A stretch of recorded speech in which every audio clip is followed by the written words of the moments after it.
오늘 주시는 하나님의 말씀 누가복음 4장 14절에서 21절 말씀입니다.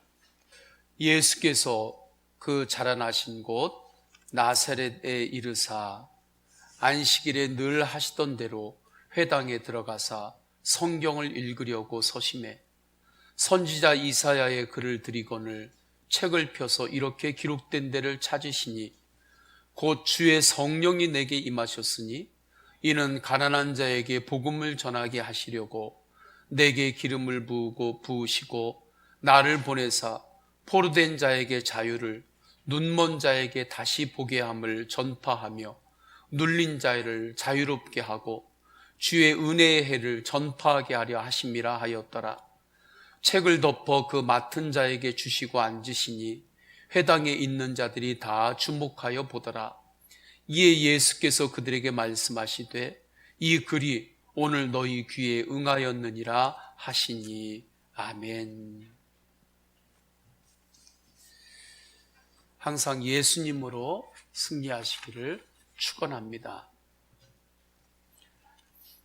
위기가 올 때 그것을 회피하거나 또한 자꾸 이유를 변명으로 그렇게 찾고 반응하는 정도에 머물러서는 안 됩니다.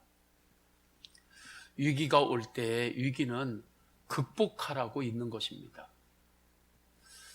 느헤미야가 성전 재건의 위대한 꿈을 꿉니다. 성전 재건을 위해서 예루살렘에 오지요. 예루살렘에 왔을 때 성전 재건은 좋은 일이거든요. 좋은 일이니까 그냥 어려움 없이 다 잘 되면 좋잖아요. 그렇지 않습니다.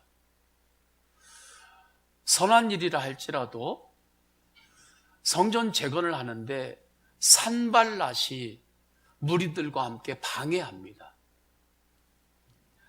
암몬 사람 도비아는 그 성벽이 올라가 봐야 그 위에 염소나 다른 동물들이 다니면 그 성벽은 바로 무너질 거야. 그렇게 하면서 사람들의 마음을 흔들어요. 사람들의 마음을 흔드니까 이스라엘 백성 중에 또 흔들리는 사람들이 있어요. 그 흔들리는 가운데에 느헤미야에게 이 모든 것들은 위기였습니다. 이러한 위기를 만났을 때 느헤미야가 어떻게 했습니까? 모든 백성들에게 선포합니다. 기도를 멈추지 말라. 기도를 멈추지 말라. 하나님께서 하신다. 하나님께서 역사하신다. 그렇게 믿음으로 선포합니다. 느헤미야에게는 위기를 극복하는 믿음이 있었기 때문입니다. 위기를 극복하는 믿음이 있는 사람은 위기가 왔을 때에 믿음으로 선포하고 기도를 멈추지 않습니다. 그런데 놀라운 기적이 일어나죠. 52일 만에 무너졌던 예루살렘 성벽이 재건됩니다. 위기를 극복하는 믿음, 느헤미야의 믿음은 어떠한 믿음이었나요? 하나님의 능력과 권세를 믿는 믿음이었습니다. 위기는 기회의 또 다른 얼굴이라고 합니다. 맞습니다. 그러나 누구에게나 그런 것은 아닙니다. 위기를 극복하는 믿음이 있는 이에게 적용되는 말입니다. 지난 수요일에 삼척중앙교회 성전 건축을 하고 있는 표나일 목사님께서 오셔서 말씀을 전하셨습니다. 목사님은 성전이 좀 오래된 곳에서 목회를 하셨어요. 성전 벽이 균열이 생기고 금이 가고 하는 것입니다. 하나님의 성전의 벽이 막 금이 가고 균열이 생기고 또 교회 예배당이 너무 협소하고 그러니까 마음에 항상 아픔이 있고 부담이 있었어요. 그러한 가운데 기도만 했던 거죠. 어느 날 예수 전도단이라고 하는 선교단체에서 그 교회에 순례 전도 여행을 하는 가운데 왔습니다. 예수 전도단은 도시에 가면요, 그곳에서 기도하고 하나님의 인도하심을 구합니다. 그리고 주님의 인도하심을 따라서 하나님의 이끄시는 그곳에 가셔서 또 기도하고 지역에서 이제 선교하고 전도하지요. 삼척 중앙교회를 오시게 되었습니다. 그분들이 함께 새벽에 기도하고 하나님께 기도한 이후에 하나님이 주시는 마음을 받았던 것 같아요. 목사님에게, 목사님, 이 교회에서는 요즘 기도 제목이 뭐가 있습니까? 물어요. 목사님께서 기도 제목이 있잖아요. 우리는 성전이 이렇게 지금 균열이 되고 어려움이 있고 이것을 위해서 기도하고 있습니다. 우리가 함께 기도하겠습니다. 그분들이 가신 이후에, 몇 일 이후에 그곳에 함께 했던 어느 분이 서울 분이었다는 것 같은데 그분이 하나님이 주시는 음성을 들었을 거예요. 하나님이 주시는 마음에 그분이 순종을 드리면서 삼척 중앙교회에 헌금을 보냅니다. 삼척 중앙교회가 삼척의 톨게이트로 빠지면 가까운 데 있거든요. 목사님과 교회에서 그 헌금으로 교회 뒤편에 바로 있는 100평 정도 땅을 구입을 하게 돼요. 그로부터 계속해서 기도하고 10여 년이 흐른 이후에 성전 건축을 할 수 있게 된 것입니다. 성전 건축을 할 때 여러 가지 어려움들이 있지요. 목회자가 그러한 뭔가 비전과 그것을 위해서 한 걸음 내디딜 때는 나름 하나님 앞에서 마음의 준비를 하는 게 있거든요. 그 성전 건축이 얼마나 힘들어요. 하는 과정 중에 밤에 잠도 안 오고 잠도 못 자고 하는 날들이 있었다고 합니다. 위기들이 자꾸 오는 거죠. 그 가운데. 그러나 그때마다 더욱더 하나님 앞에 기도했고 기도할 때 하나님은 위기를 극복하는 믿음으로 더욱더 무장을 시켜주셨습니다. 표 목사님이 이렇게 간증을 하잖아요. 하나님의 일이니까 하나님의 일은 해야 되는 줄 알고 그냥 했습니다. 만약에 제가 다 계산하고 다 알면 아예 못했습니다. 미리 다 계산하고 이 어려움들, 위기들을 내가 다 알았으면 시작도 못했습니다. 그런데 하나님의 일이니까 하다 보니까 되대요. 하다 보니까 돼요. 다른 사람들은 성전 건축하느라 얼마나 힘드시냐고 이야기하는데 그렇지 않습니다. 오히려 제가 받은 은혜가 더 큽니다. 받은 축복이 더 큽니다. 위기를 극복하는 믿음의 간증을 우리는 지난 수요일에 받았지요. 위기를 극복하는 믿음은 하나님의 능력과 권세를 믿는 믿음입니다. 위기를 극복하는 믿음으로 사시기를 축원합니다. 위기를 극복하는 믿음으로 사는 사람은 기도를 멈추지 않습니다. 왜 그런가요? 하나님의 능력과 권세를 믿기 때문입니다. 기도를 멈추지 마세요.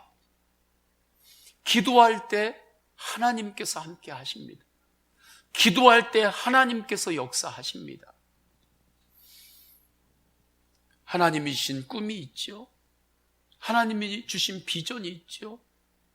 하나님이 주신 꿈과 지금 나의 능력과의 간격이 보이나요? 그 간격을 깨닫는 사람은 기도할 수밖에 없어요.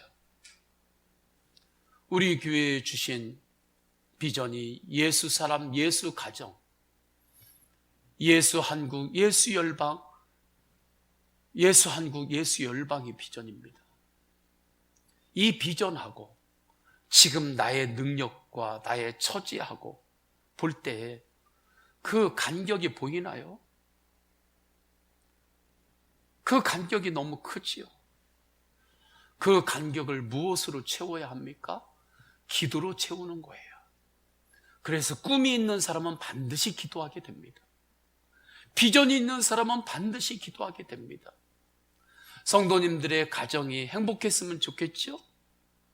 행복하시기를 축원합니다. 하나님이 주시는 놀라운 축복의 만남으로 살기를 원하시죠? 그 은혜로 살기를 축원합니다. 그런데 가정의 그 행복과 하나님의 큰 축복을 바라보는 그 꿈과 지금 우리가 살고 있는 이 시대, 내가 오늘도 살아가고 있는 내 삶의 그 현실, 이 세상 각박한 이것에 차이가 얼마나 큽니까? 그 차이가 정직하게 보이시나요? 그 간격을 기도로 채우는 거예요. 할렐루야. 그래서 정직한 사람은 기도하게 돼 있어요. 기도를 멈추지 않습니다.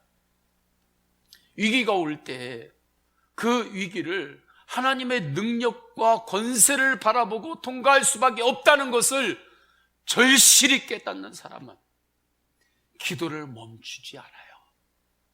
기도할 때 주님께서 역사하십니다. 이 영적인 진리를 오늘 말씀이 선포하고 있어요. 저는 이 말씀을 전하려고 합니다. 예수님께서는 성육신으로 이 땅에 오셨습니다. 주님께서 요단강에서 세례를 받으시면서 이 땅에 주님의 사역의 시작을 보이시지요.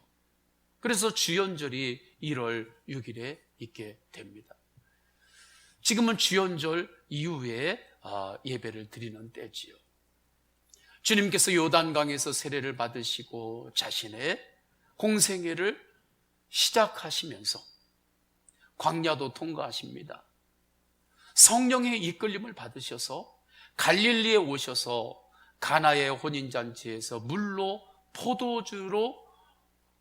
포도주로 변하는 기적도 일으키셔요. 하인들은 알았잖아요. 이것이 하나님의 역사인지. 그 소문들이 갈릴리에 다 퍼집니다. 또 예수님께서 곳곳에서 말씀을 전하시던 그 주님의 말씀 복음들이 또 전해지게 돼요. 오늘 제가 읽지는 않았지만 14절, 15절의 말씀이 그 말씀입니다.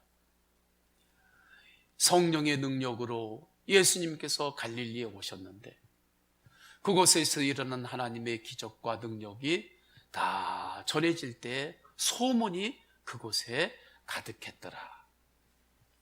그러니까 이스라엘의 갈릴리에 있는 사람들이 소문을 듣고 예수님께 다 찾아오는 거예요. 예수님께 찾아올 때 예수님께서 나사렛에 있는 회당에 들어가십니다. 회당에 들어가실 때 사람들이 회당까지 다 찾아왔어요. 소문을 듣고. 그 모습이 16절의 말씀이에요. 16절을 우리 다 함께 읽겠습니다. 시작. 예수께서 그 자라나신 곳 나사렛에 이르사 안식일에 늘 하시던 대로 회당에 들어가서 성경을 읽으려고 서심해. 예수님께서 회당에 들어가셨어요. 이 당시에는 마을마다 다 회당이 있습니다. 회당 안에서 하나님의 성경의 말씀의 두루마리를 펴놓고 말씀을 읽어요. 그러면 그 말씀을 사람들이 들었습니다. 예수님께서 그 회당 중에 한 곳으로 들어가셔서 이제 하나님의 말씀, 성경의 두루마리를 펴고 성경을 읽으시는 거예요. 근데 그 읽으시는 그 말씀이 이사야 61장의 메시아 예언의 말씀이십니다. 17절을 우리 다 함께 읽습니다. 시작. 선지자 이사야의 글을 드리거늘 책을 펴서 이렇게 기록된 데를 찾으시니. 회당에 회당지기가 있거든요. 회당지기가 예수님께 성경의 두루마리를 주신 거예요. 그런데 그 두루마리에서 이사야, 메시아 예언의 말씀을 주님께서 읽으십니다. 읽으시는데 그 내용 중에 인간에게는 모든 영혼의 위기가 있다. 그 영혼의 위기가 있는데 그 위기를 세 가지 단어로 표현하십니다. 첫째는 포로된 자, 두 번째는 눈이 보이지 않는 자, 눈먼 자, 세 번째는 눌린 자. 포로되고 보지 못하고 눌림이 있는 것이 인간 영혼의 위기이다. 18절 중반 이유를 보면 알 수 있습니다. 내게 기름을 부으시고 나를 보내사 포로된 자에게 자유를, 눈먼 자에게 다시 보게 함을 전파하며 눌린 자를 자유롭게 하고. 말씀을 보면 알 수 있죠. 포로된 자, 포로된 것, 이것이 영혼의 위기인데, 포로된 자는 누구입니까? 하나님의 말씀이 아닌, 하나님을 떠나서 다른 것에 붙들려 사는 것을 포로된 자라 말씀합니다. 하나님의 말씀을 떠난 가치관에 내 생각이 묶여서 사는 거예요. 하나님의 말씀을 떠난 내세관을 가지고 사는 거예요. 무신론의 세계관이 있습니다.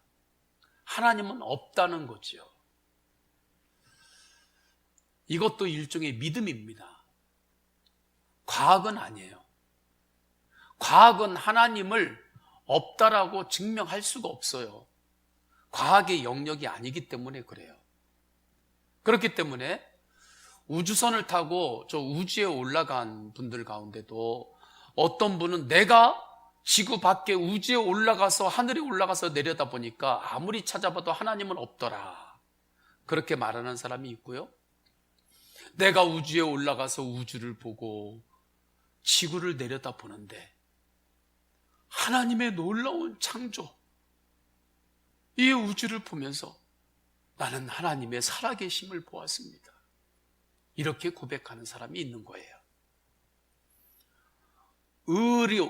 의술을 공부하고 의사분들이 공부를 할 때 어떤 분은 의술을 더 공부하면 공부할수록 하나님이 정말 살아계십니다, 그렇게 고백하는 이가 있고, 나는 돕는 겁니다.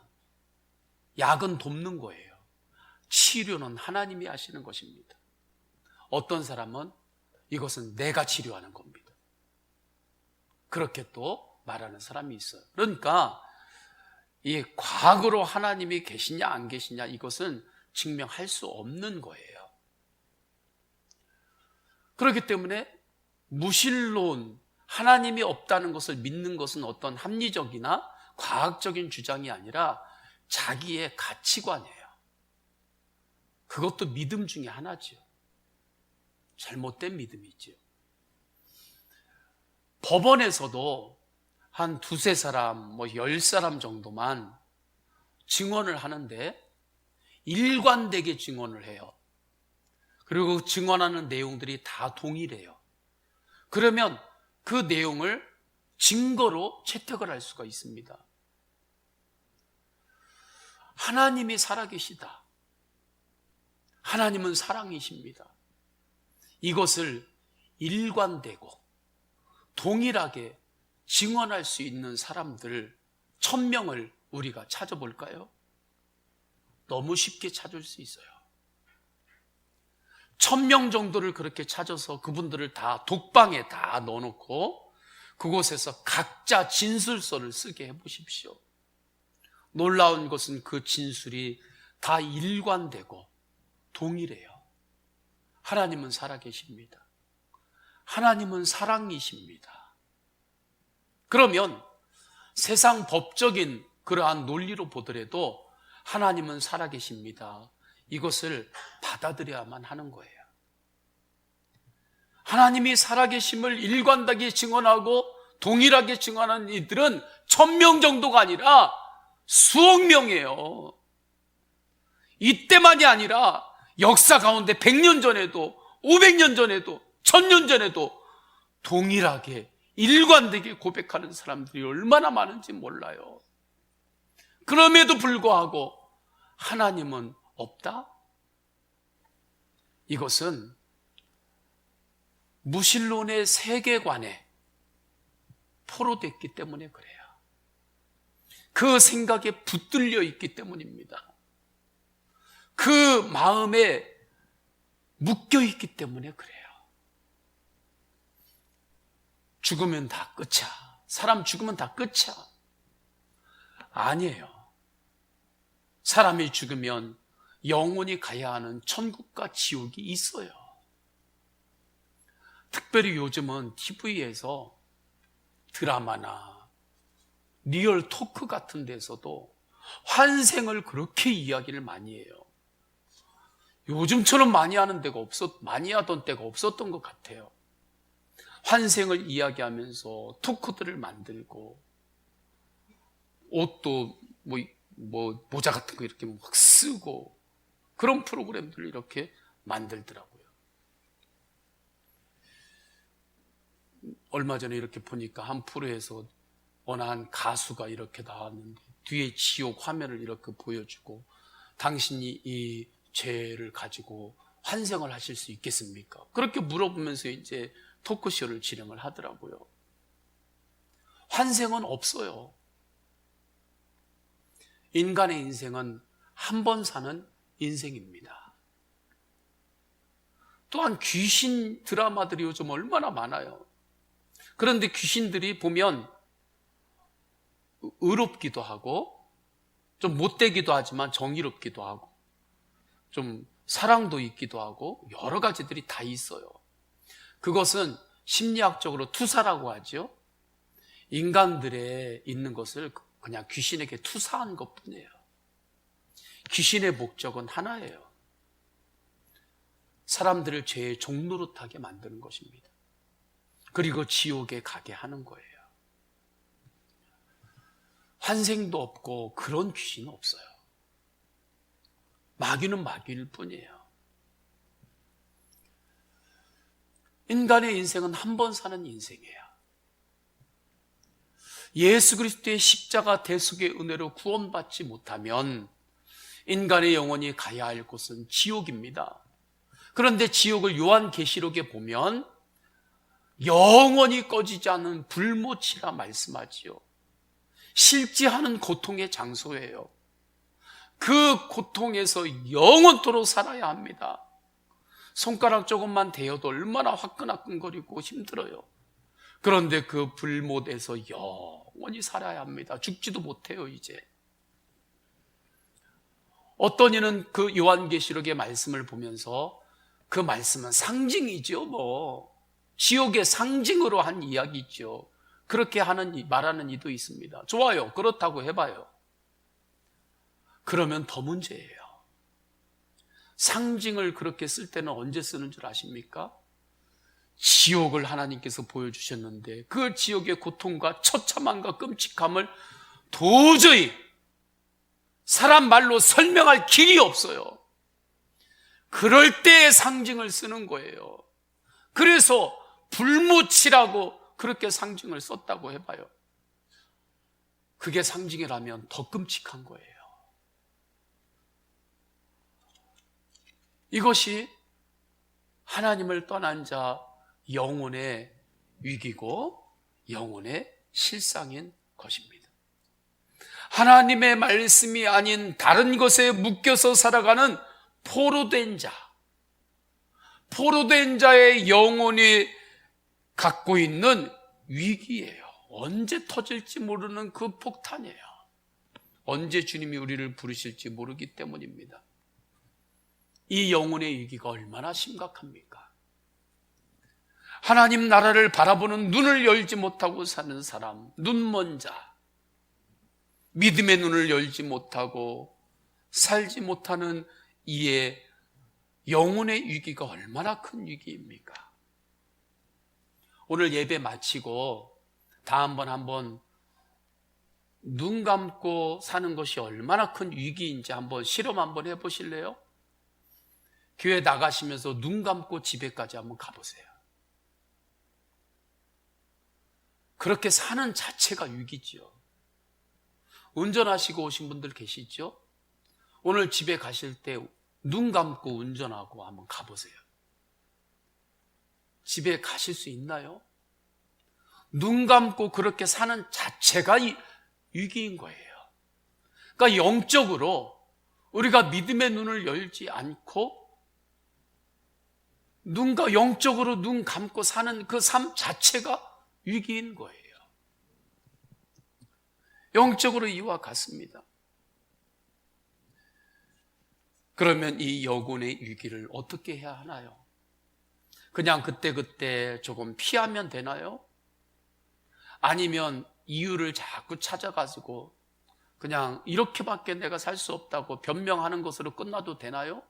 안 되죠. 이 영혼의 위기는 반드시 극복해야 하는 것입니다. 그러면 무엇으로 극복할 수 있을까요? 믿음입니다. 하나님의 능력과 권세를 믿는 믿음이에요.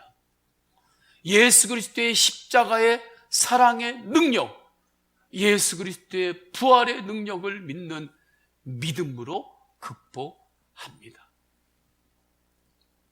예수님의 말씀을 믿는 거예요. 요한복음 3장 16절, 하나님이 세상을 이처럼 사랑하사 독생자를 주셨으니 이는 그를 믿는 자마다 멸망하지 않고 영생을 얻게 하려 하십니다. 마가복음 10장 45절, 인자가 온 것은 섬김을 받으려 함이 아니라 도리어 섬기려 하고 자기 목숨을 많은 사람의 대속물로 주려 함이니라. 로마서 6장 23절, 죄의 삭은 사망이요 하나님의 은사는 그리스도 예수 우리 주 안에 있는 영생이니라. 로마서 10장 13절, 누구든지 주의 이름을 부르는 자는 구원을 받으리라. 지옥에 갈 수밖에 없는 영혼의 위기를 구원하는 믿음은 예수 그리스도의 능력과 권세를 믿는 믿음뿐입니다. 예수님의 능력을 믿으세요. 내 능력만 믿고 사시지 마시고 겸손하게 하나님의 능력과 권세를 믿으세요. 예수님의 능력은 사망 권세를 이기시고 부활하신 능력입니다. 이 능력은 눌린 자를 자유케 하는 능력입니다. 그래서 18절이 이렇게 말씀하죠. 우리 18절을 다 함께 읽겠습니다. 시작. 주의 성령님 내게 임하셨으니 이는 가난한 자에게 복음을 전하게 하시려고 내게 기름을 부으시고 나를 보내사 포로된 자에게 자유를, 눈먼 자에게 다시 보게 함을 전파하며 눌린 자를 자유롭게 하고. 우리가 살다 보면 마음이 눌릴 때가 있습니다. 지금 우리 성도님들 안에 어떠한 마음의 눌림이 혹시 있나요? 두려움의 눌림이 있는 이가 있나요? 염려의 눌림이 있나요? 분노의 눌림이 있나요? 분노의 눌림이 있어가지고 그걸 조금만 건드리면 그렇게까지 안 해도 되는데 폭발하고, 그 분노의 눌림이 있으니까 그래요. 가정에 어떠한 눌림이 있나요? 죄의 눌림이 있나요? 상처의 눌림이 있나요? 책임감의 눌림이 있나요? 하나님이 맡겨주신 뭔가 책임의 그 자리가 있는데 그 책임감의 무게 때문에 자꾸 마음의 눌림이 혹시 있나요? 예수님을 바라보며 기도하세요. 기도하세요. 예수님께는 우리를 그 눌림에서 자유케 하실 능력과 권세가 있습니다. 그 증거가 십자가와 부활입니다. 혈루병 걸린 여인은 육신의 연약함으로 눌림이 있었어요. 건강 때문에. 우리가 내 건강이 때로는 조금 약해지거나 그러면 그것 때문에 눌림이 있을 때가 있어요. 예전에는 소도 때려잡을 수 있을 것 같았는데 어느 순간 건강이 예전 같지 않을 때는 이제 뭘 하려면 일단 겁부터 나는 거예요. 뭘 이렇게 하려면 먼저 겁부터 나요. 그래서 그게 나에게 눌림이 될 수가 있어요. 혈루병 걸린 여인이 그랬죠. 그 약함으로 마음에 눌림이 있었어요. 두려움의 눌림도 있었습니다. 그런데 예수님 만나고 예수 그리스도 만나고 그 눌림에서 자유케 되었습니다. 가나안 땅을 향해 나아가는 여호수아는 앞으로 살아갈 날에 대한 눌림이 있었어요. 모세의 뒤를 이어서 내가 잘할 수 있을까? 책임감과 미래에 대한 부담의 눌림이었습니다. 여호수아는 나 혼자 그냥 먹고 잘 살아야지 이 눌림이 아니었어요.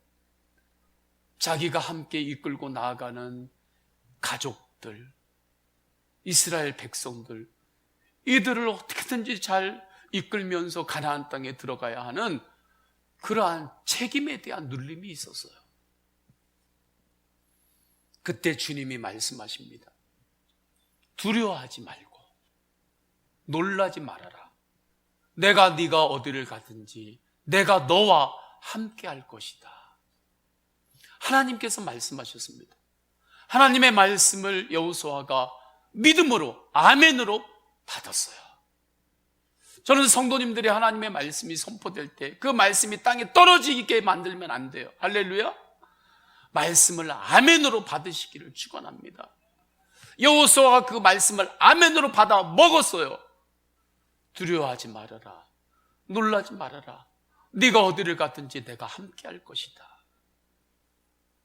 그때 여호수아는 가나안 땅에 들어가면서 요단강을 건너야 하는 그 요단강의 위기, 여리고성의 그 전투의 위기, 아이성에서는 잘 나가다 한번 꺾였잖아요. 그 위기, 실패의 위기, 그 앞에서 다시 또 그 모든 것들을 극복하고 그 모든 것들을 통과하며 가나안 땅에 갔습니다. 하나님의 능력과 권세를 믿었기 때문입니다. 부활하신 예수님께서 제자들에게 말씀하지요.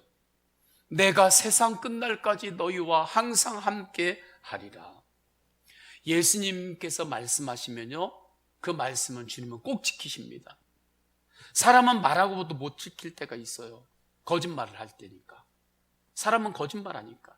그리고 거짓말은 아니더라도 말을 하고 꼭 지키려고 했는데 사람은 한계가 있기 때문에 상황과 여건이 또 안 되면 그걸 또 못 지키게 돼요. 그러나 예수님은 능력과 권세의 예수님이십니다. 그래서 주님께서 말씀하시면 주님은 그 말씀을 반드시 지키세요. 제자들이 나아갈 때 그 말씀대로 예수님께서 성령으로 제자들 가운데 임재하셔서 제자들 안에 오셔서 함께 하셨어요. 24시간 함께 하셨어요. 이 놀라운 은혜가 예배를 드리는 우리에게 동일하게 임한 것입니다. 성령께서 우리 안에 임재하셔서 내 안에 예수님이 살아계셔서 주님께서 나와 항상 동행하십니다. 예수님이 내 안에 살아계세요. 예수님의 능력과 권세가 내 안에서 작동하고 있어요. 그 은혜를 붙잡고 나아갈 때 우리는 위기를 극복하는 믿음으로 승리하는 것입니다. 내가 살아있는 것, 지금 내 몸 안에 심장이 있어서 살아있다는 건 다 아시죠? 지금 내 안에 심장이 지금 들어있어서 이 심장이 자꾸 뛰고 있으니까 그러니까 살아있다는 것은 다 아시죠? 모르는 분 없으시죠? 영적으로도 동일해요.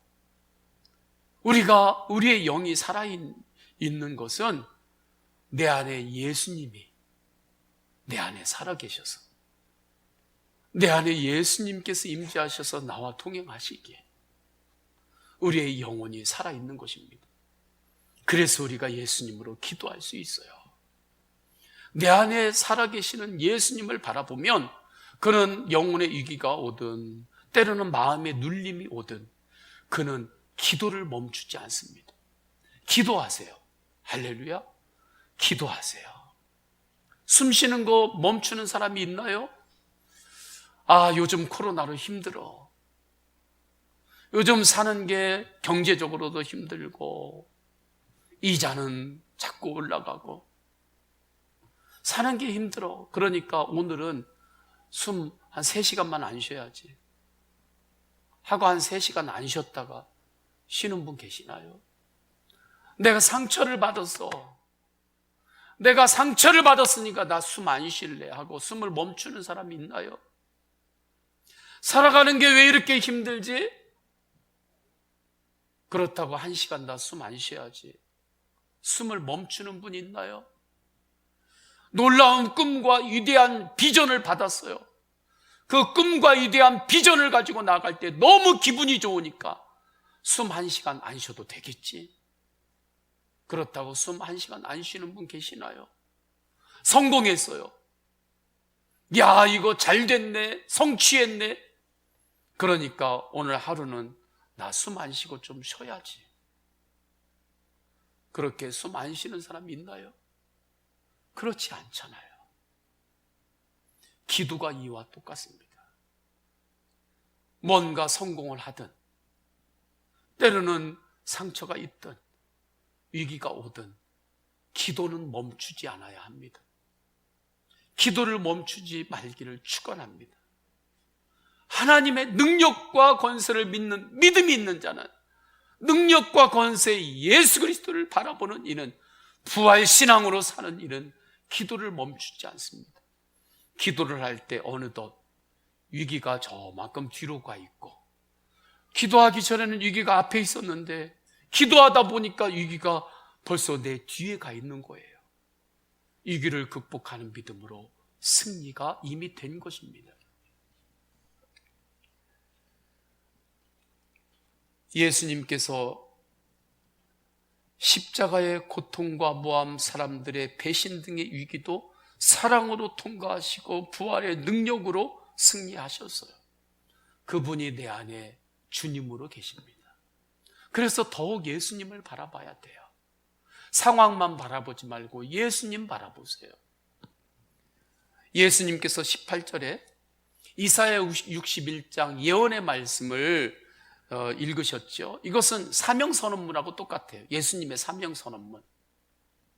사명선언문을 읽으신 이후에 이제 두루마리 책을 이제 덮고서 회당 지기에게 이제 그 책을 넘겨 주었어요. 그리고 예수님께서 그 자리에 앉습니다. 지금 회당이 이제 우리 교회 이 공간보다 더 작은 회당도 있고 뭐 큰 회당들은 뭐 더 크기도 하고 그렇죠. 그 회당에 이제 모인 사람들이 예수님이 이제 가만히 자리에 앉으니까 그들이 이제 예수님께서 무슨 말씀을 하시나, 무슨 강론을 하시나, 무슨 설교를 하시나 집중해가지고 예수님을 주목해요. 이 당시에 랍비들이 회당에서 율법의 두루마기를 읽고 그들이 이제 앉아서 이제 강론들을 했거든요. 그러니까 그 전통에 따라서 예수님께서 회당에 이렇게 앉으신 거예요, 이제. 그러니까 사람들이 예수님의 소문을 듣고 왔잖아요. 물이 변하여 포도주로 변하는 기적의 소문들, 주님께서 말씀하신 하나님 나라가 있다는 그 소문을 듣고 왔잖아요. 사람들은 다 이스라엘, 로마 이러한 나라들만 보고 이러한 나라들만 있는 줄 알았는데 미국, 일본, 중국, 뭐 캐나다 이러한 나라들만 있는 줄 알았는데 세상에 그러한 나라가 아니라 하나님의 나라가 있다. 미국, 중국, 일본의 나라만 있는 게 아니라 하나님의 나라가 있다. 로마, 이스라엘, 그러한 나라만 있는 게 아니라 하나님의 나라가 있다고 예수님께서 말씀하시니까 사람들이 그 말씀을 듣고 소문을 듣고 막 몰려온 거예요. 하나님의 나라 이야기를 들으려고. 그래서 예수님을 주목하는 것입니다. 20절이죠. 20절 다 함께 읽습니다. 시작. 책을 덮어 그 맡은 자에게 주시고 앉으시니 회당에 있는 자들이 다 주목하여 보더라. 이제 예수님께서 말씀하시는데 무슨 말씀을 하시나? 저는 우리 성도님들이 예배하고 설교를 듣고 하나님 말씀을 들을 때 이러한 마음으로 말씀을 듣고 설교를 듣기를 원합니다. 예수님이 무슨 말씀을 하시나?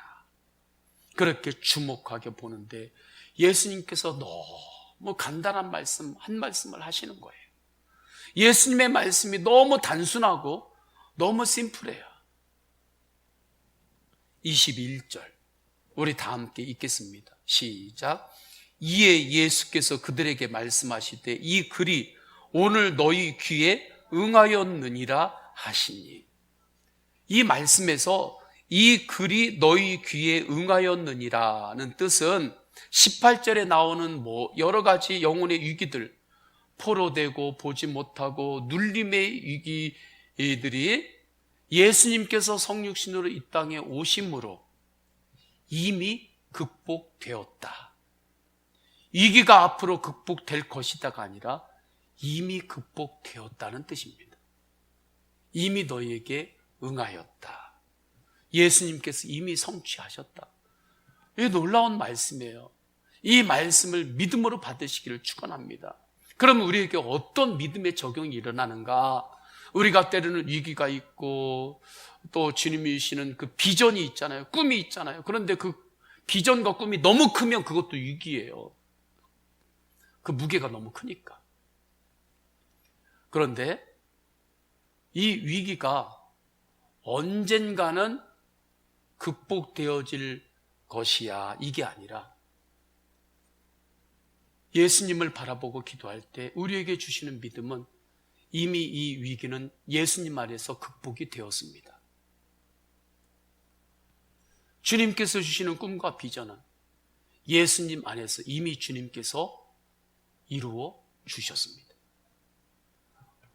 시간으로 보면, 달력으로 보면 저 미래에 있는 것인데 그 미래가 예수님 안에서 지금 여기로 당겨져서 내 안에 확신으로 오는 거예요. 위기가 아직도 있어요. 미래에 있어요. 그런데 지금 예수님을 바라보며 기도할 때 예수님 안에서 이 위기가 이미 극복되어졌다. 이 믿음을 가지고 이제 사는 거예요. 믿음대로 사는 거예요. 그러면 놀라운 역사가 일어나는 거지. 요단강에 들어갈 때 요단강을 주님께서 갈라주신다. 믿음을 가지고 그곳에 발을 내디드니까 물이 갈라진 것과 같습니다. 놀라운 말씀이죠. 세상에 무엇을 믿고 있나요? 그것이 정말 우리들의 모든 것을 지켜줄 수 있을 정도로 믿을 만한가요? 여러분의 건강을 믿으시나요? 정말 여러분의 건강 믿으세요?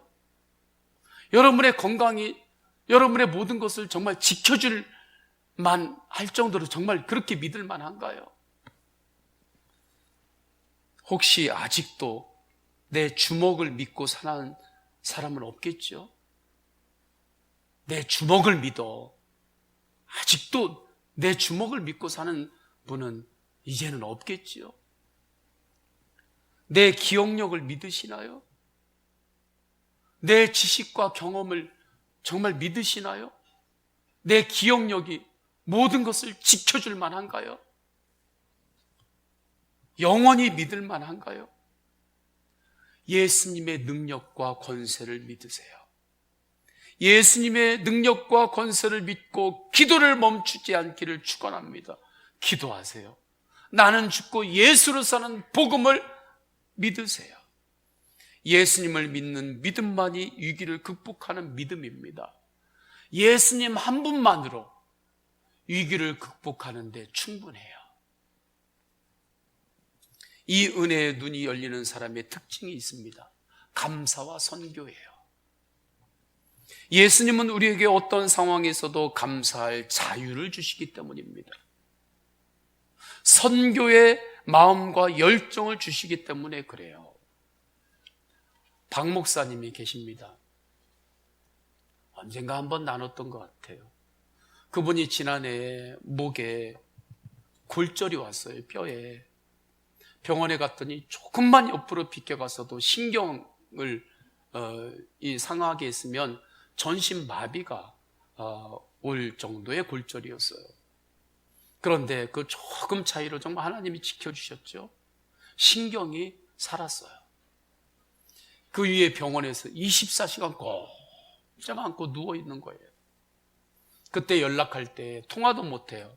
조금 지나서 문자로 이렇게 왔는데, 내가 24시간 가만히 꼼짝도 않고 누워있으니까 기도할 시간이 많이 생겨서 감사하다고. 그래서 24시간 꼼짝도 않고 누워있을 때 성도들을 위해서 더 중보기도 할 수 있게 되었다고. 너무나 감사하다고.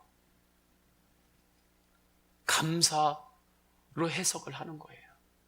왜요? 감사할 수 없는 상황이잖아요. 그 상황에 묶여 있으면, 그 상황에 붙들려 있으면, 그 상황에 포로가 되어 있으면 감사를 할 수 없지요. 그러나 예수님의 능력과 권세를 믿을 때 감사할 자유를 주신 것입니다. 그래서 그 가운데에서 감사하는 거예요. 근데 우리가 감사할 때 그 순간이 영적 전쟁에서 기선을 제압하는, 마귀의 기선을 제압하는 순간이에요. 주님 앞에 감사하며 나아갈 때 목사님의 회복이 의사도 놀래요. 어떻게 이렇게 회복이 될 수 있냐고. 지금은요 완전히 회복이 되셔가지고 운동도 하시고 목회를 얼마나 열심히 하시는지 모릅니다. 몇 일 전에는 웃으면서 이런 얘기를 해요. 어릴 적 책상 위에 올라가가지고 손 들고 벌 쓰는 것도 감사라고. 무슨 말이야? 그랬더니 사모님이 어깨가 석회건염이 생기셔가지고 팔을 올리는데 팔이 안 올라가신대요.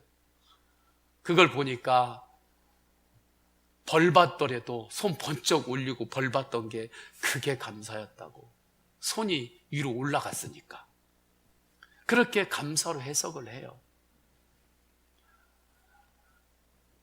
예수님의 능력과 권세를 믿고 위기를 극복하는 믿음의 눈이 열린 사람은 감사할 자유가 있는 사람이에요. 할렐루야. 우리가 용서할 수 없을 때가 있죠. 상황이 그래요. 누가 봐도 용서할 수 없어요. 누가 봐도 미워할 수밖에 없어요. 그런데 예수님께서 우리에게 주신 자유가 있어요. 용서할 자유입니다. 용서할 수 없는 상황인데 용서할 자유를 주셨어요. 미워할 수밖에 없는 상황인데 우리에게 사랑할 수 있는 자유를 주셨어요. 이것이 주님께서 이 땅에 오셔서 포로된 자를 자유케 하고 보지 못하는 자를 보게 하고 눌린 자를 자유케 하신 놀라운 복음이에요. 감사로 해석하며 승리하시기를 축원합니다. 선교하세요. 선교에 쓰임받는 인생을 자꾸 갈망하세요. 19절을 다 함께 읽습니다. 시작. 주의 은혜의 해를 전파하게 하려 하심이라 하였더라. 아멘. 이 주의 은혜의 해는 희년을 말씀하거든요. 희년은 구약에서 실제로 이루어진 적이 한 번도 없습니다. 말씀에서는 예언을 선포를 하셨죠. 그런데 주님은 말씀이에요. 구약에서 이루어지지 않았던 그 희년이 바로 나다. 자유케 하는 그 희년이, 은혜의 해가 바로 나다. 이것을 전파하게 하라. 선교지요. 선교에 쓰임받는 인생이 복 있는 인생입니다. 성부, 성자, 성령 삼위일체 하나님의 사랑과 은혜와 감화 감동하심이 위기를 극복하는 믿음, 예수님의 능력과 권세를 믿는 믿음으로 세상을 향하여 나아가는 모든 예배자들 머리 위에 삶의 모든 영역이 충만하시기를 간절히 축원하옵나이다. 아멘.